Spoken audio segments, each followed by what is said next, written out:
Welcome aboard Flight Simmers. My name is Rowan, I'm a real life CFI or certified flight instructor, and today we're going to be discussing the usage of a flight simulator to help aid your real life pilot training.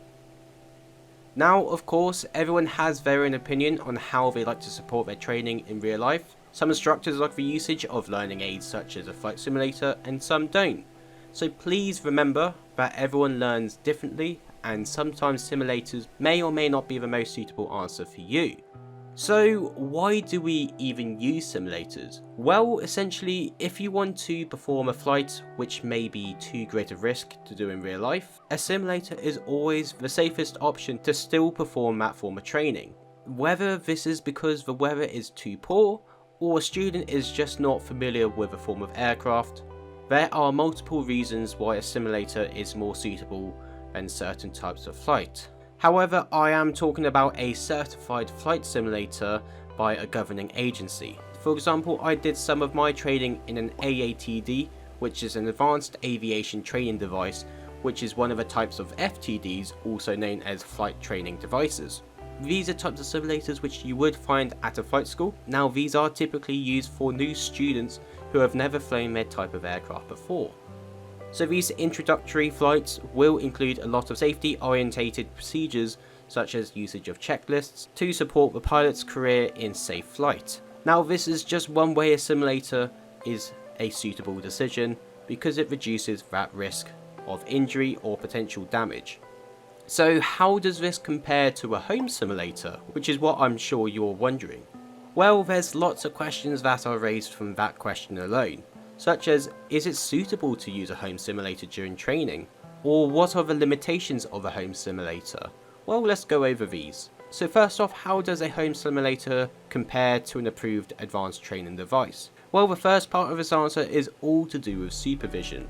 In order to train and log flight time in an AATD, you must be supervised by an instructor to deliver a suitable lesson in order for you to officially log this. And without that supervision from an instructor, the usage of a home simulator can have a lot of negative drawbacks in your training, such as you go home and you start using a checklist alongside your simulator. However, you may use it incorrectly, and without an instructor to catch your mistake, you will have a very clear negative transfer of learning or a habit for when you do get in the real life aircraft. Now, I know that example sounds very silly, but it is just an example and it can be implemented into any form of flight during the usage of a home simulator. Now, I know that I may seem very negative with the usage of home simulators, but that's really the only main point which has a negative effect, and it all relates to supervision, as you can tell. Now, what are some of the positives of a simulator? Well, of course, as you will notice, these points all surround procedures. I mean, that is the most important part of flying at the end of the day. For example, utilizing a simulator, you can run through your checklists or flight planning, and the repetition of this process or procedure can lead to a more effective and efficient rhythm which can then be implemented into the real life aircraft. Essentially, what I'm describing is chair flying, but using a simulator to actually perform said actions in a checklist.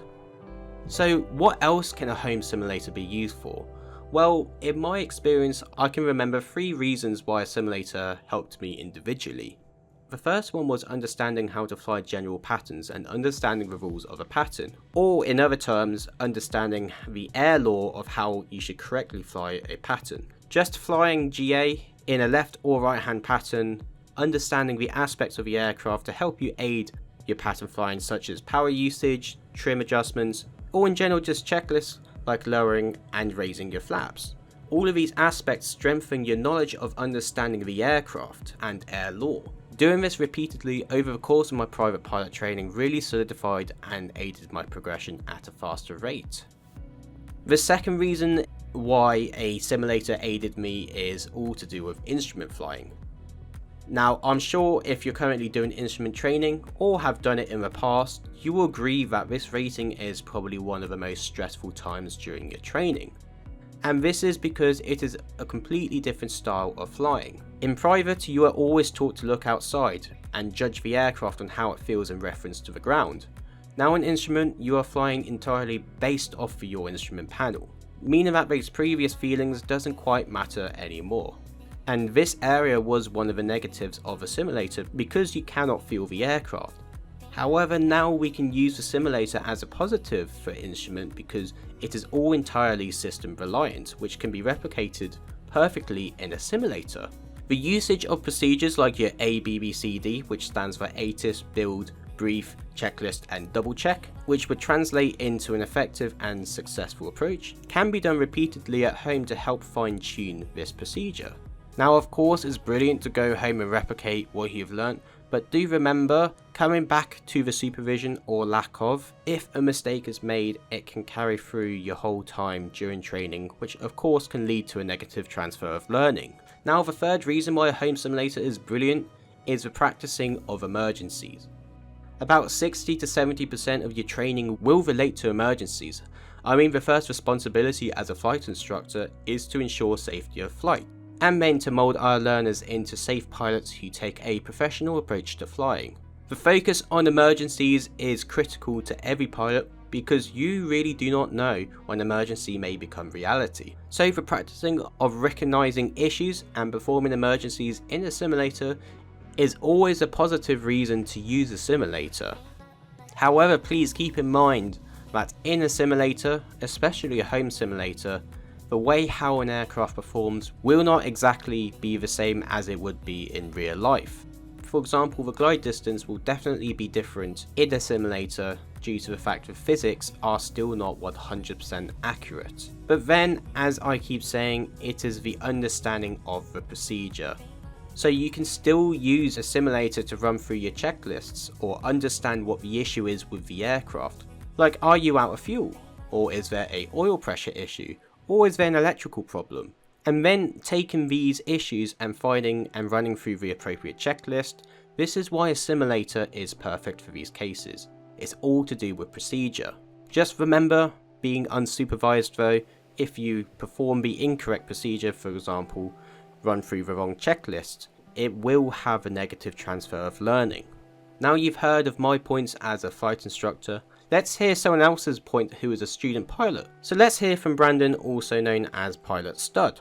Hello everyone, it's Brandon Stud here. Some of you may know me as Pilot Stud of the internet. Now I was asked by Rowan to give my thoughts from the point of view of a student pilot on the use of a home simulator, and of course I can't help but talk about Microsoft Flight Simulator. There's definitely good and bad. To start off with the good, there's nothing better than preparing for a navigation flight, a little nav in the local area or further afield, than using the simulator to get familiar with the local area you plan on flying through. Microsoft Flight Sim in particular, of course, replicates the world in a truly realistic fashion, and because of that you can use it to prepare rather nicely for navigation flights. I'd also say with radio navigation, depending on the add-ons you're using, I'll give the example of the default Cessna 152 not having an ADF, which I know is a bit of an antique nowadays, but the JP Logistics 152 does actually have an ADF, so I use that. ADF of course meaning